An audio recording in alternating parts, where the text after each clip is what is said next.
Jonlar, qorninglar chiqib, ishinglar, atokinglar ko'payib, jirlaringlar ko'payib ketayotgan bo'lsa, men sizlarga hozir 5 ta dona gvazdikadan zo'r bitta retsept o'rgataman. Podvoldan 1 litrli bankalarni olib chiqasizlar va buni qaynoq suvda yaxshilab yuvib olasizlar.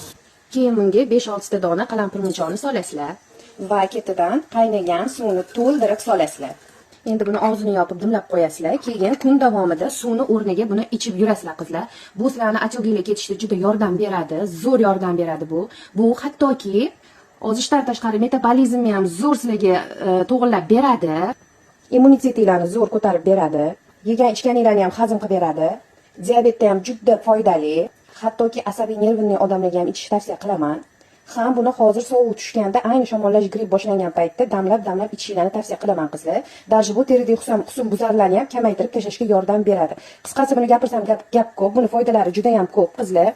Shuni olasizlar, damlaysizlar va kun bo'yida suvni o'rniga ichib yurasizlar. Zo'r atoginglarni ketkazib yordam beradi qizlar. Ma'lumotlar sizlarga foydali bo'lgan bo'lsa, sahifamga obuna bo'lishni unutmanglar, chunki sahifamda bundan ham foydali ma'lumotlar juda ko'p.